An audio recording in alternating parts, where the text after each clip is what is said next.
up your engine! Today I'm going to talk about a fun little vehicle. This is a 2003 Nissan 350Z. Now the owner got a fantastic deal on this.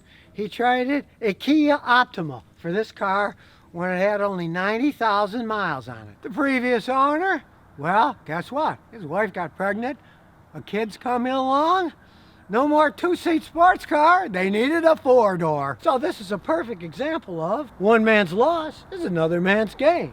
You can often do this with motorcycles too. Although motorcycles are a lot easier to do because the wives say, we're having a kid, you're not driving that motorcycle anymore, get rid of that thing. Which Nissans are made someplace else now, but these are made in Japan, where they're made solid. Now I know people are always trying to find mistakes. They're going to say, oh Scotty, that's not true, they were 2002.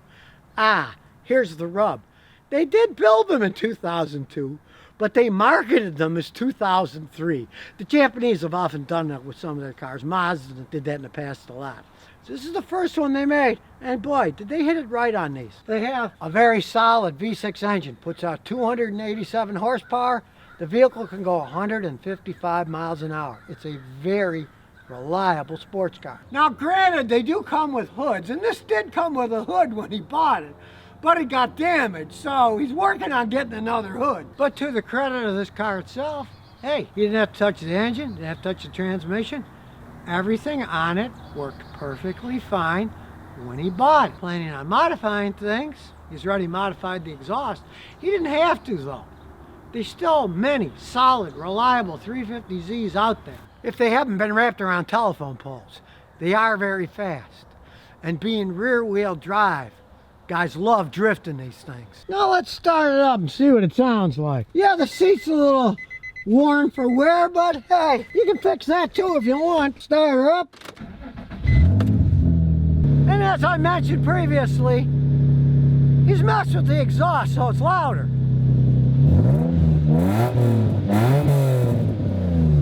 I have moved to Tennessee and things here are a bit louder than they were in Houston. People are a little more open-minded about noisy vehicles. I can hear them especially on a Friday and Saturday night when I'm lying outside. Now, as I said, now it's got 97,000 miles on it. He bought it with 90. And he has started to modify it. Check out the starlight he put on the top of the roof. I mean, that really looks cool, I gotta say. This would be something at night. Times are certainly changing, because when I was young, our big deal was putting red light bulbs in the dash so we could have red lights in the dash, you know? That was a big deal to us. Now, as you can see, it's a classic two-seater. It's made for two people.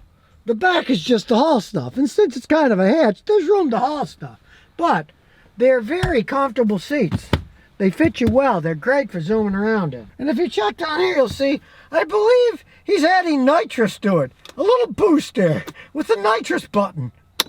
Not a bad idea if you really want to fly. Now, of course, the nitro boost doesn't last all that long, but it can boost this thing up to about 350 horsepower. You really got a screamer for a short period of time. And of course, if you do it right, you can't even see it. It's hidden away. A real sleeper car if you want to add that kind of stuff on. And these are pretty reliable engines to boost. Just don't try to boost the stock engine like this more than 400 horsepower. Past that, you're going to have some problems. Now this owner is going for performance. You can see he's actually lowered it. He wanted it lower for better cornering. So you can do a lot of modifications to these things relatively inexpensively.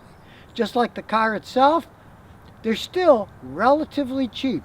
Here in Tennessee, there's plenty of them you can get in pretty good shape for $5,000, $6,000. And when you consider that when the new 400Z comes out in 2022, it'll probably be around $45,000.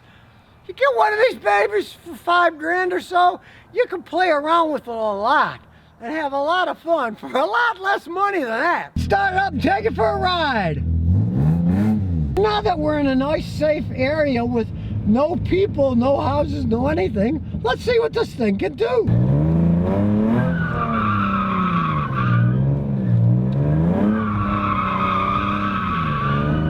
A little smoky here.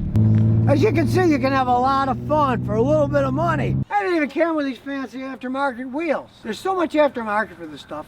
The parts aren't all that expensive. When you're buying one like he did, a guy that had to go from 2-door to 4-door because a baby's on the way, boy, you can get a lot of cool stuff that's just thrown in with the car. And when you think about it, this thing's almost 20 years old. It looks pretty stylish. It is not a bad looking car, other than the missing hood, which will soon be replaced. Very reliable engines. Got the timing chain, not the timing belt. You don't have to deal with any of that crap. Cheap and easy modification parts, and since it's an 03, yeah, Renault had taken over the company around 2000, but they hadn't made it go downhill like they have recently. They were still building pretty solid cars. The customers that bought these new back in the day, they all loved them. And as I said, they were solid built in Japan. Check it out.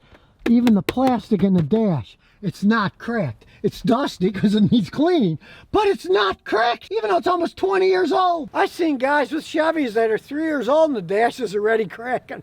This thing's almost 20 and they still look good. It's a classic rear-wheel drive car with a very smooth, very strong 6-speed standard transmission. Solid build.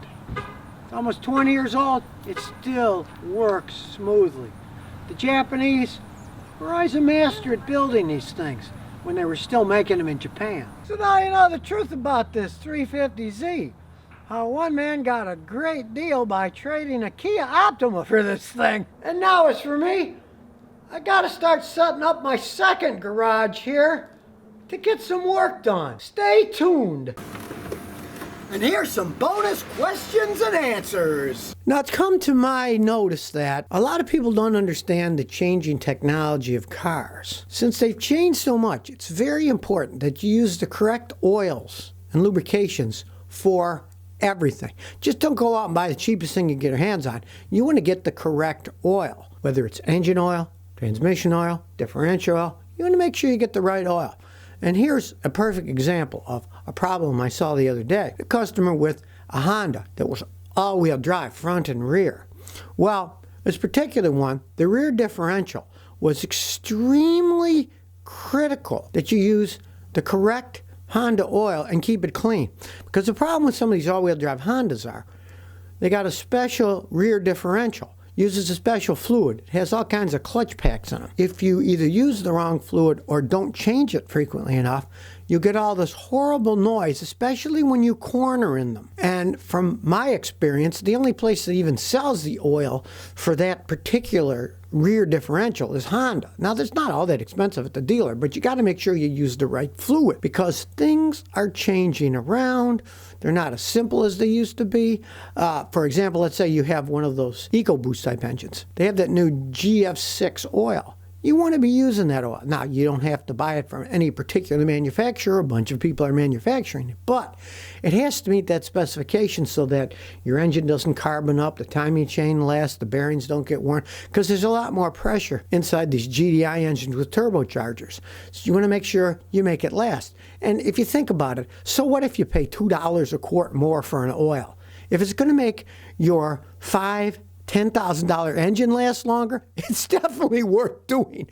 You don't want to, rob Peter to pay Paul. That would be a big mistake. You want to make sure you're using the right oils. And in that respect, if you do go to an oil change place, you want to talk to the guys. You don't want to just say, yeah, just throw the cheapest oil in. You don't want to do that anymore. You want to make sure the right stuff is put in. Well, Scotty's not a Volkswagen fan. Well, guess what?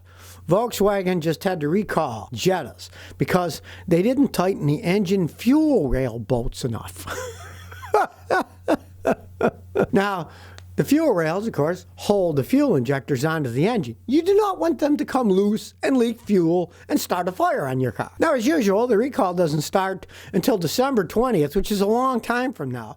So if you're driving a Jetta, and in this case, it's a 2016 to 2018 Volkswagen Jetta, if you smell fuel or if you look under there and you see that fuel is leaking, take it to Volkswagen now instead and say, hey, this thing needs to be tightened up. It's leaking. And here's the thing. I don't know how far Volkswagen's going to go, but let's say the bolts did get loose, the injectors are getting a little bit loose, Those seals are going to be worn. I would force them to put new seals on it too, because just tightening it up isn't going to fix it correctly. Because if it's been all those years, say it's a 2016, that's what, 5 years ago. Those seals are going to be worn from vibrating loose. It's going to need new seals too, not just going and tightening the bolts up. So here we go again with Volkswagen, and their quality control has gone a long way downhill since they made those little bugs in World War II.